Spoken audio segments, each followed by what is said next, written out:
Morning, everyone. Glad we could all make it. Beat the Delhi traffic. So Pranav, I'll begin with you first. Okay. When we talk about new age and new age PR mandate, I'm like, if you have to earmark an year, when does this new age begin in the last decade? We have a missing Welcome, co-panelist. Rajnish. Well, thank you. I think first of all, it's great to be back at an in-person event and to be on stage after a very, very long time. So then just being on a Zoom box on a screen somewhere. So this is awesome.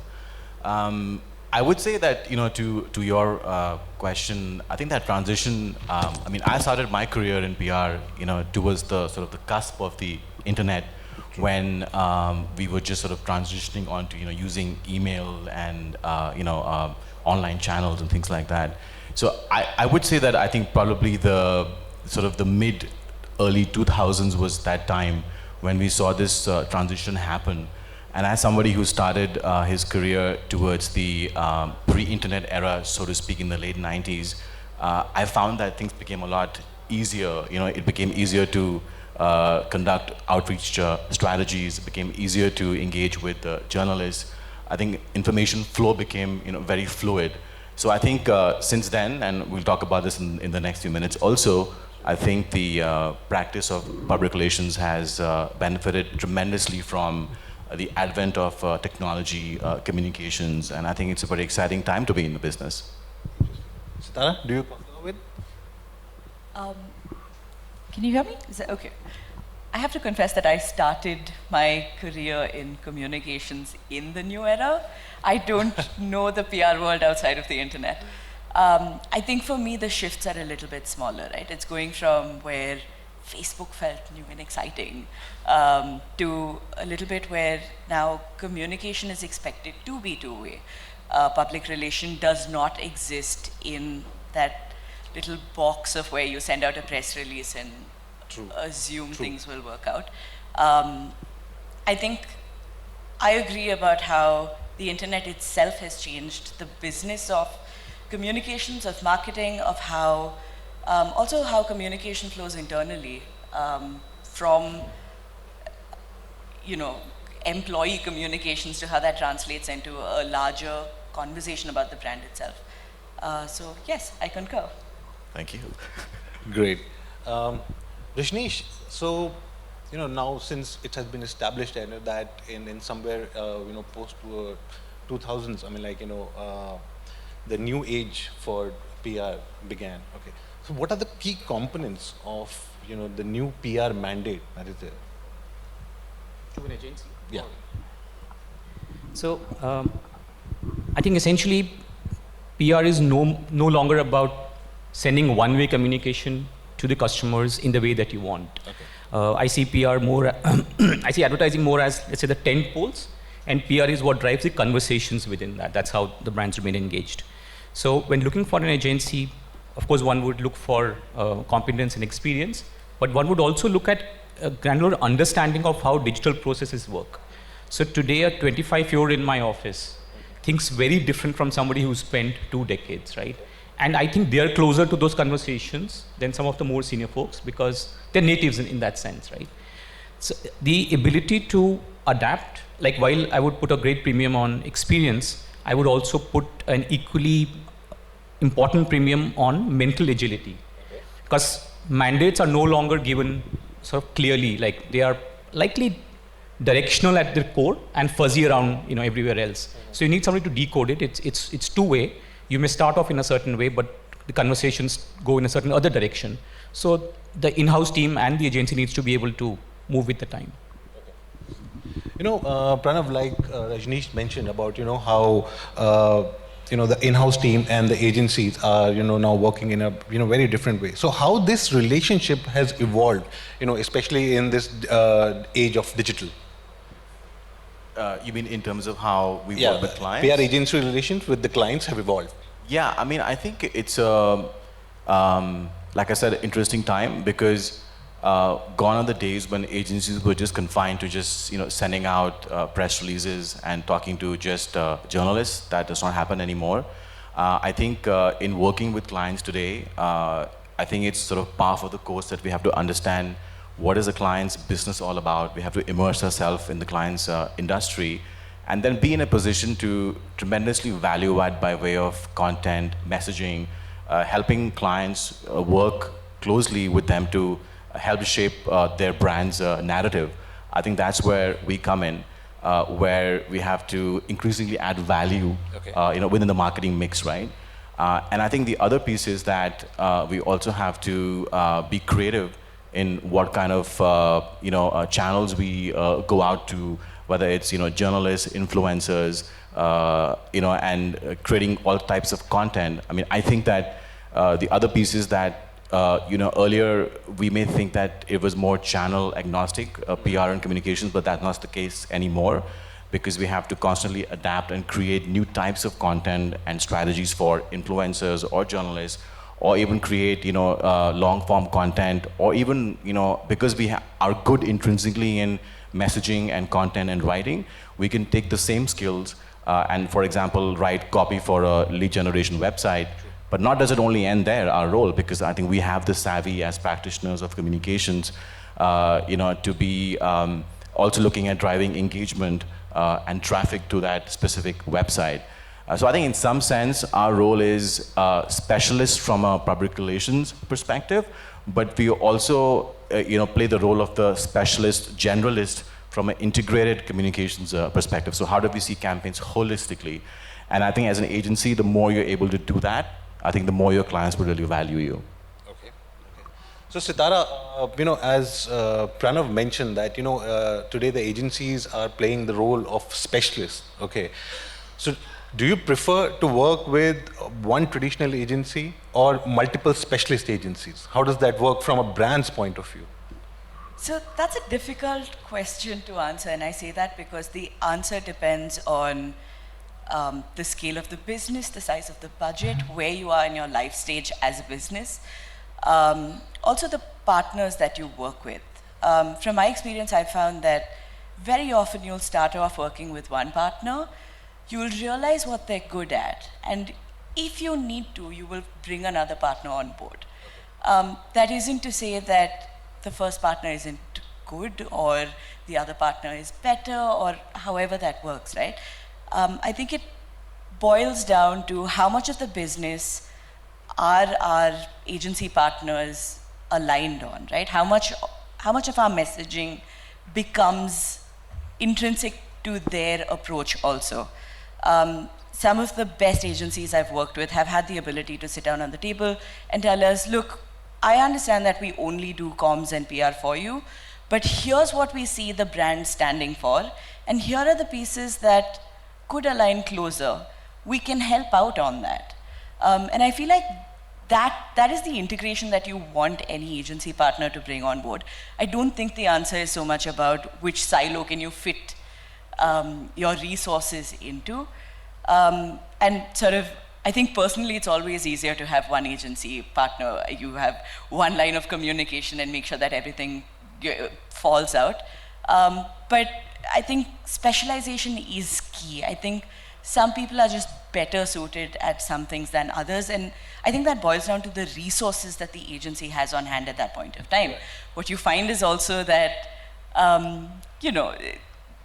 very often you will move with your favorite resources. It isn't a question of the name on the board, right? And so I feel that especially right now, where everybody has understood the need to communicate across platforms, I think agencies that nurture good talent, nurture a true understanding of why the brand is doing what they're doing with them and is able to move with us, right? For us to have hired somebody at a certain life stage and 2 years later find that the partner no longer fulfills those needs is disappointing. At a lot of agencies, and I've had the privilege of working with some of them, understand that and work with us as partners. And I understand the overuse of that word, but we lean on our agency partners, right? Especially when you have tight teams, you're trying to get a lot done very quickly. It becomes very important for us to build trust, not just in the skill of execution, but also the skill of being on the same wavelength as us and moving with us in achieving our goals. So Rajnish, at Snapdeal, okay, do you prefer to work with one agency partner, or do you prefer to work with multiple specialist partners to fulfill the objectives? So we mostly worked with one leading agency, Okay. but we do engage talent, as Sitara said. I think it's really about the resources. But some particularly good sort of colleagues are now colleagues with us, right? Because they were so good and they were perhaps with some other agency or some other brand. True. And I think I would echo what you said. If you have those resources wherever, of course you have them within the team, it's far more stable. You can immerse them closely into your thought process. So a strong comms team internally will support a slightly, let's say, an agency that's not fully aligned, because people do shift across agencies also. Correct. So you have to keep your core very strong, and then a single agency would largely work. But a specific, let's say, digital mandate for a certain campaign, we do go out and hire talent for that. Okay. So it's a mix of sometimes working for projects with multiple partners, and it's a completely mixed thing that you go for. I think that's the nature of PR. It's always shifting, right? Because it's all two-way now. So Correct. if conversation has gone a certain way, Correct. and your existing agency will take time to scale up, they will over time. Correct. But you just have a 2-week window. Right. You cannot wait for that time to go by. Absolutely. Pranav, a while ago you mentioned about leads, downloads, the performance side. Okay, so traditionally public relations was all about building the brand, creating those right conversations, instilling the right conversations in the market, setting the right positioning. Okay, but with the new age PR, has it become a more performance-oriented role? I don't think so as much. Why that is the case is because I think PR sort of stands out as a tremendous asset and tool for organizations and brands to really build corporate reputation, which is a huge intangible in itself. And I think in terms of maintaining that, sort of being the conduit of information flow between companies, corporations, and the external world, journalists, influencers, etc. I think that is a separate piece altogether, and certainly there are some very specific metrics that we deploy to measure, brand value, share of voice, tonality. I think the next level of measurement is also getting to the fact that, the more content that is out there on a brand, well, how are those specific set of key messages converting to sales and things like that, right? So there are certain platforms that we are sort of work with our colleagues around the world in, but that is still kind of work in progress. But I think if you do play in, yes, and I think all of that lends very carefully to also what is the net impact of that Correct. PR, right? So in terms of being able to have brand preference, driving sales, influencing sales. So I think it's become definitely more complex, right? So for example, the purchasing cycle, the buyer's journey has changed, where the more content that is out there that you put as a result of a successful PR campaign, people are able to evaluate that and make a compelling decision to buy a product.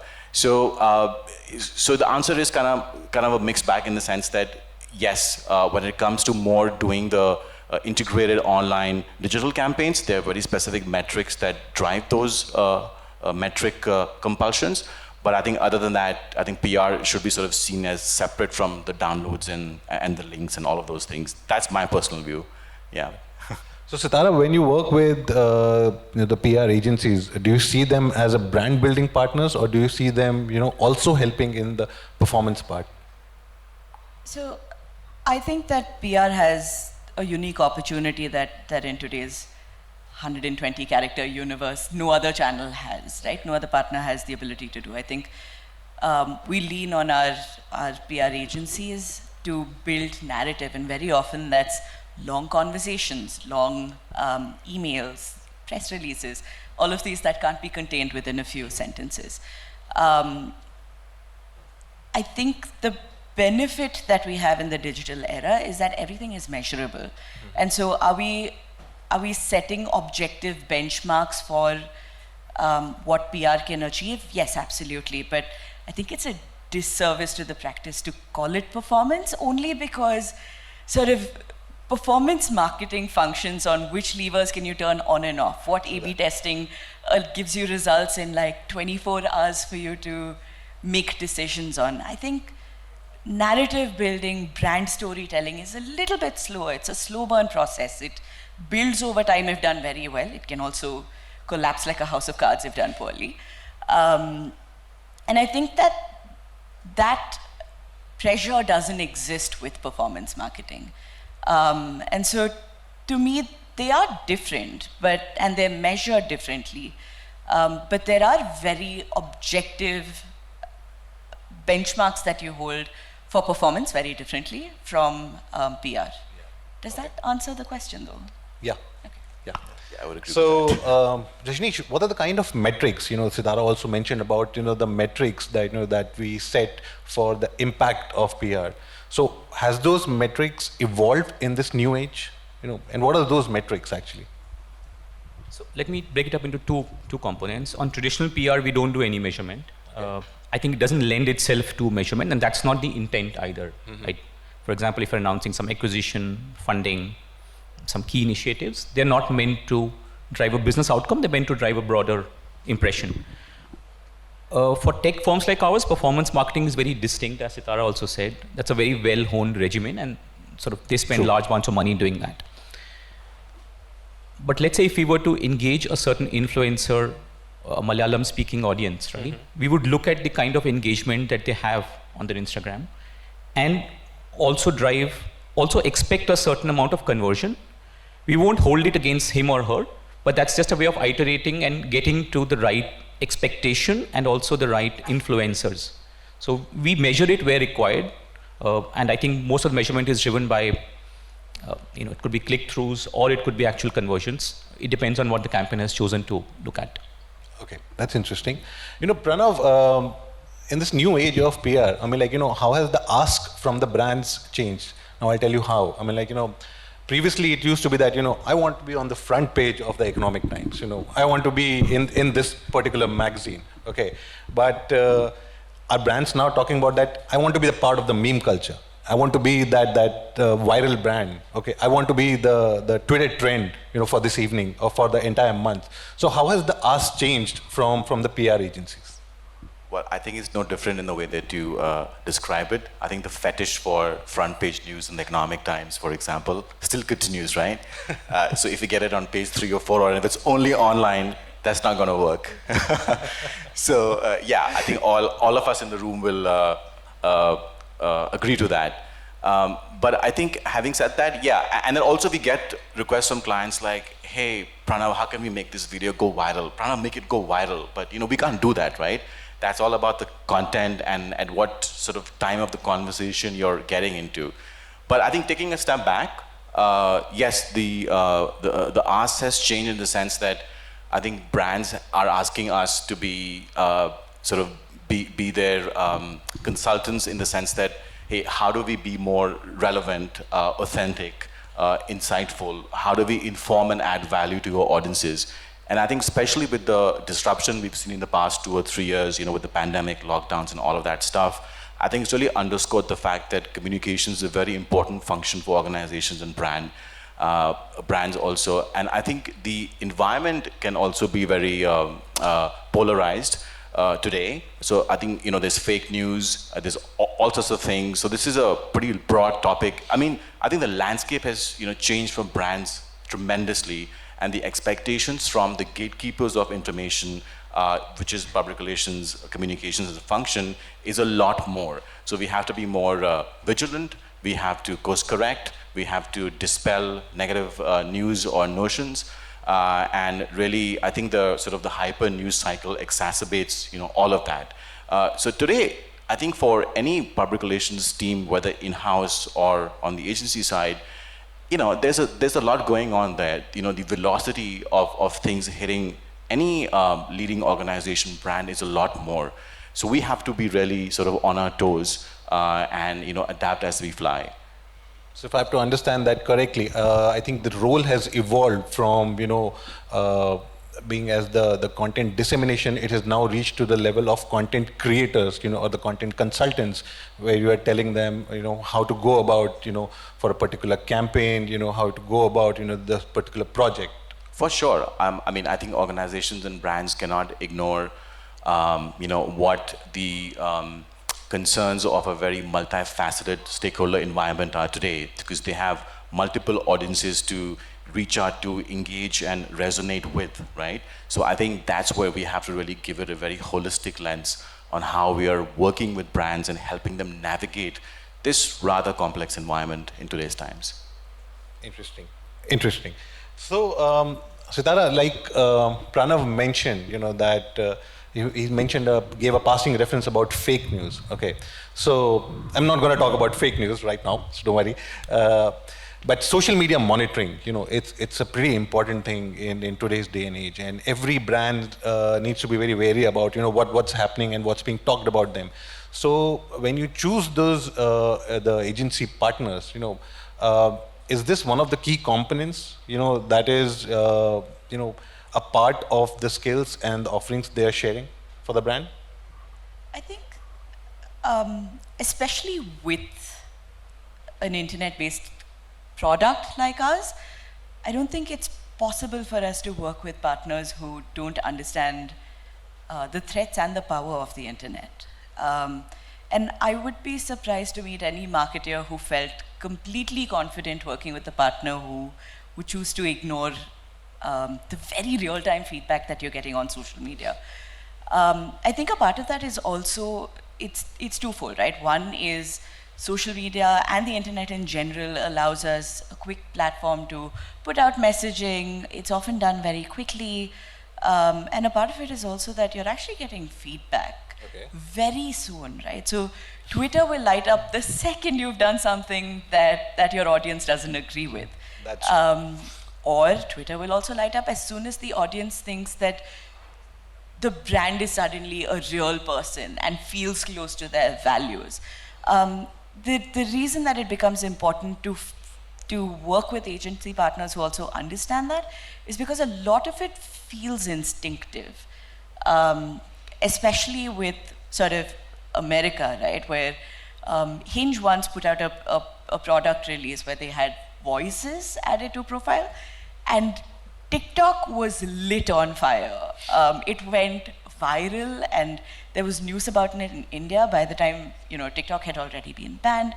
And for agency partners who can't ride on those coattails of just natural conversation that's happening, becomes problematic. True. The other piece is also that sort of, the more you speak to the audience, the more you realize that there is a sort of shifting in the balance of faith itself, right? So if you speak to a common person, very often they'll read a positive article somewhere and say, "Arey, ye to kharida gaya," right? And they're looking at ads, and there is great love for them. Correct. And so I feel like also all of this insight comes from spending hours and hours looking at social media and reading the trends of how people are writing on sort of blogs which feel outdated in 2022. And for us to have that intel only internally and not with the partners that we rely on to put out our best messages is, I think it would worry any marketer. And quite frankly, I also feel like agencies and even publications for that matter have understood the value of looking at comms outside of just individual platforms, right? I feel like the message has become important, the personality has become important, and different methods, I want to say, are harnessed to put out these messages and present these true characters that every brand embodies. And so much of that happens on the internet now that I think, yeah. I second that thought about how publishers value the comms teams. So, Rajnish, you run an e-commerce brand. Okay, you are part of an e-commerce brand. Okay, so how much of monitoring is also important from your perspective also? Because like Sitara mentioned that internet and Twitter can light up anything. It can shower a lot of love, and it can shower the other side also. Okay. So how important is monitoring for e-commerce brands also? So we have a team that monitors it 24/7. Like there's no miss at all, and it's not just the team. There are also various tech tools deployed. It's not like somebody's going through it all the time. I think it'll be paralyzing to do that all the time. So the tech tools that can actually pick up any message, good or bad, and escalate it through emails to various stakeholders. So we do monitor it very closely for two reasons. A, opportunities.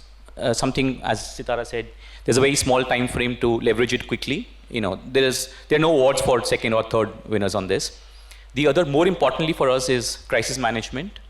Let's say somebody getting a wrong order and who has an important sort of voice on the internet is a bigger crisis than a customer who generally wants to escalate. So we do track it very closely, but I think while we leverage it for marketing purposes, we do it more just to listen to anything that is important, but sort of may not come up. It comes up very quickly on social media, so we track it. Yeah. Okay. Sitara, this question is for you. Sorry, if you want to say something. I'm just going to add that I think beyond the strategic and the transactional nature of listening, but I think for public relations practitioners, I think listening is also important for us to really understand what are the key trends, where conversations are going. I think it allows to also unearth insights and white spots of certain topics which we think an organization can sort of champion, right? So I think as much as what we do is all about going out externally, but I think listening is a very important part of that. It's tremendously important. Great. So I just want to add to that, completely echo that, and I'll reiterate the point that I said earlier. There's so many good tools available, like there are I think about 20 of us in the organization who get our kind of alerts coming from our social media threads. And like the marketeers would get, there's performance marketing would get, hey, this campaign seems to be working very well in Dharwad, but it's really bombing in J&K kind of stuff. Nice. So this question is actually for you. When you award, the mandate to an agency, okay, what part of it is the digital PR and what part of it is the traditional PR? How are you balancing the two? Wow, that's a hard question. You're going to get me into trouble. I think, so sort of in my personal capacity as a marketer, and this changes, of course, from one company to the other. The way that I award mandates would be to have a social media agency, and honestly, their strength is often meme culture. And then there is a PR agency, and we trust them to inform communication, to inform dissemination, to build relationships that are important. And then we expect both partners to also work together, because I don't think it's possible. And of course, that's a very small universe. There's also an internal team. There's also international teams. There are comms that happen across, when you're doing spike campaigns, burst campaigns, all of these things, right? To me, I feel like when a digital team is hired, they're hired for a very specific job. But when a PR team is hired, we expect them to do a lot of the heavy lifting, because we also lean on them to tell us if the things that we believe our audience cares about is not what's being reflected in the world. So OkCupid, for example, when the pandemic hit, vaccines were just coming into process, and we worked with MSL, who is an amazing team, and they listened to a lot of the conversation that was happening. We saw chatter on the app about how important vaccines were to daters. We saw how important a decision-making process, how much of that was fed into decision-making also, about whether they would date somebody or not. And having MSL tell us that this is an important piece of conversation, this is something that your audience cares about, and that's being reflected in publications as well, allowed us to then go back to product and build something called the vaccinated badge, which allowed you to sort of mark on your OkCupid dating profile that you believed in vaccination science. That then became a movement in itself, because the White House then picked up the story, and again, it took off because governments were trying to push for this as well. And to say that you become more dateable if you believe in vaccine science became a story in itself. But it comes from this. It comes from having a PR and comms partner who understands that the channel is not the point, the message is. So yes, we have digital partners, but the intent is very different for them. But it all adds up. Yeah, and I think over the years we've seen that, I think, to your point, Sitara, I think clients have become more savvier with, what each partner is capable of doing. So for example, earlier the RFPs were like, hey, we need PR and we need this, but we also need social media. But we're like, hang on a minute, that's a very different sort of beast altogether, right?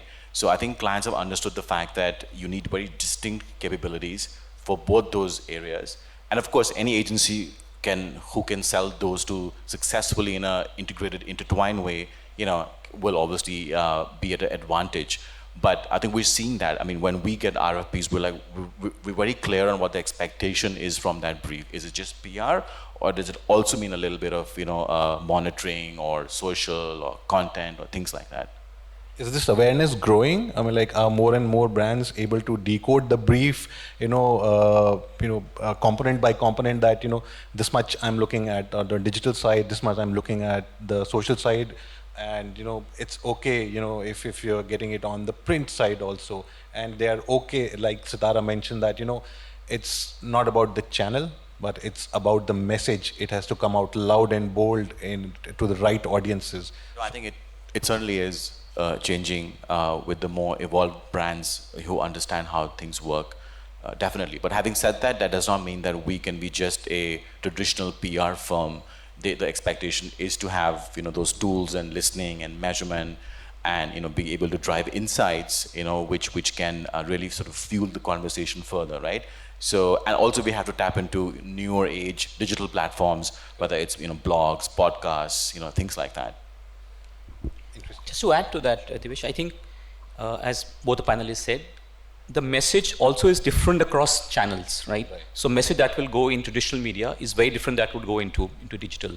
So most agencies get it, but most brands would tend to find different agencies, because I think they tend to be able to become more thought partners than pure execution arms. Right.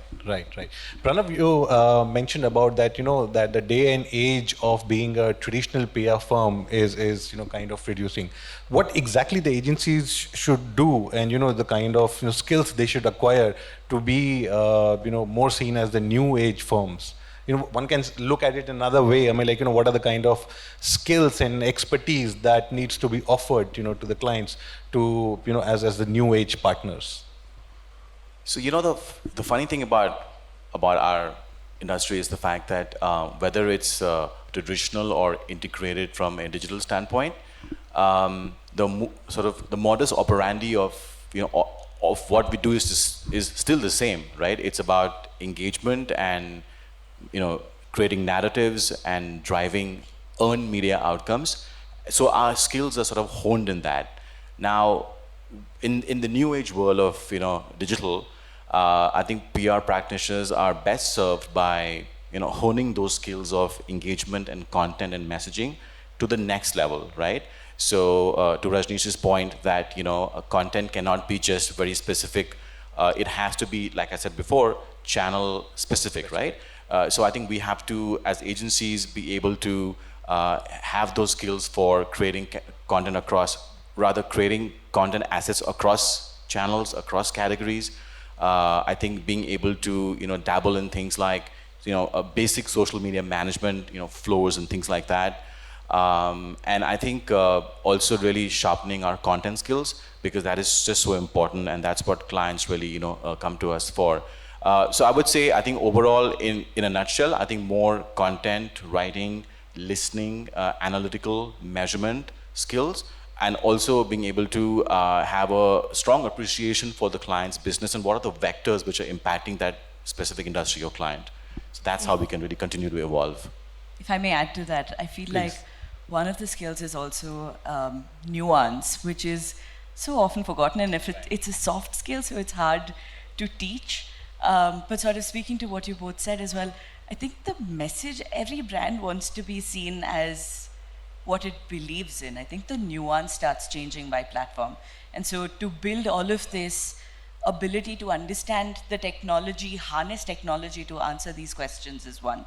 But sometimes data doesn't give you the full picture. You need, that's why we're all hired, everybody in this room. It's for our ability to understand nuance. It's our ability to build stories that, somebody can understand in 120 characters versus wants to see in an 8-minute video versus an interview. And those nuances change, and all of this technology and all of the data informs it. And so I just wanted to add that Absolutely, piece. yeah. I think in an always on world, I think having a nuanced approach is very important. So absolutely agree with that.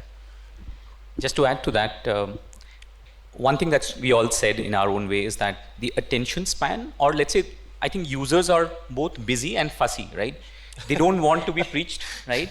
They don't want something that sounds advertising or advertorial. They want it authentic, and they want it like in 10 seconds. If it's 20 seconds, why are you preaching still, right? Why are you still here kind of stuff? That's one thing that I think most marketers and agencies are getting sharper on that saw. The other thing that that we see, because as a brand, we sell almost 86% to non-metro audience, right? I think digital PR, when it meets vernacular, is an ocean that people haven't even started, dipping their toes in. Okay. There are conversations which are happening and which can one can really integrate themselves. And as brands, we all have our own target audience. But every time we have gone deeper into the vernacular audience and used digital effectively, the ROI or the sheer engagement is staggering. I think more agencies, there are agencies who are good at vernacular, but who are good at digital vernacular. I think that's a white space right now. So I think this is another area of offering which the agencies would need to add. Yeah, I mean, I think it's the next frontier, as the folks say from Google. Like it's sort of the next billion, as they go online, right? Yeah. So we're seeing that also in more specialized media outreach for vernacular across multiple states. So I think as an agency, it's very important to have that pan-India offering, but also sort of the whole regional internet is spawning off a whole new opportunity and a challenge. So are the larger agencies, looking at, like you mentioned, that the vernacular ocean plus the content creation for that region, are the larger agencies looking at that, or it's the boutique agencies or the smaller agencies that are running out of that region, they're looking at that side? So I think all the leading agencies would definitely be aware. Okay. Have they been able to build enough skills? I think they're in the process. They may acquire something, or they may acquire talent. Like for digital, I think those boutique specialized agencies would exist, but the bigger agencies would obviously want to offer a full bouquet, so they would come to that. Great. So, before I close the session, I want to, understand from all of you, I mean, how do you see the role of digital, gaining more prominence in the new age PR mandate, in the coming years? Well, I think digital is par for the course. It's a given.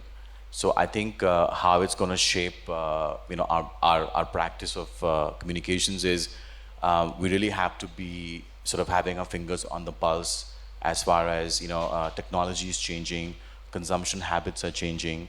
Also in terms of what is the news cycle, how that's working. So I think we have to be constantly sort of adapting and coming up with strategies that address all of those platforms across channels. So I think digital is sort of far further out there than it was a few years ago, and I think we have to continue to evolve and build those skills, our skills in that area. One thing that comes to my mind, Pranav, is that are brands kind of exhausting their traditional PR budgets? Because they definitely, with the increase in number of channels, they have to spend more on it. Okay, and if they have to spend more on it, the pie that gets deducted is the traditional one. Is that happening?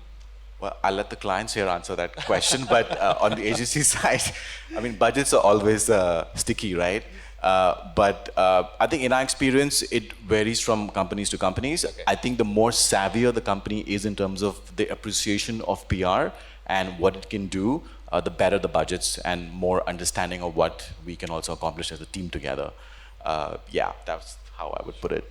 I think sort of to add to that is also that I don't think budgets are sort of they're annually set in stone, sure, but I don't think the allocations are built off. There is no standard way to do it. It depends on what the business is looking to drive at that point of time. If you're looking to drive awareness, your allocations are different. If you're looking to drive purchase, your allocations are different. If you're looking to raise funds, that's a different conversation to be had. So I don't think budgets are allocated by which Traditional versus agency gets what. I think it's more built into what do you want to achieve in this quarter or year, and who's understanding what we want to do it. But just for some humor, what I always say to my clients is that the budget is cast in stone, but not the scope of work. But Devesh, just to, and you will know it coming from ET, I think all the leading media houses have their own digital offerings as well. So why, so I think within those media houses, allocations may get, reset. But the fact is that I think PR is actually getting more budget that is eating in from advertising. Okay. So in a sense, more may be spent, but it just may look a little bit more widely scattered. Well, I'm very happy to hear that. Thank you. And I've Go back realized and speak to our CFO. I've realized budgets, talking about budgets is the best area of discussion. It kind of sparks it. Also gets all panelists into trouble eventually, right? Absolutely, absolutely. Also, on your earlier question, just want to have a small point of view. When you said, is traditional dying or digital increasing? Again, as you spoke, it depends on the nature of business. Like an oil and gas would still be more traditional. That's how they have Absolutely, been. But a digital brand like OkCupid and many more, or Snapdeal, we are mostly digital. So I think it will become either only digital or digital first, and some of them will become a hybrid. I don't think anybody will not have digital in their scheme of things.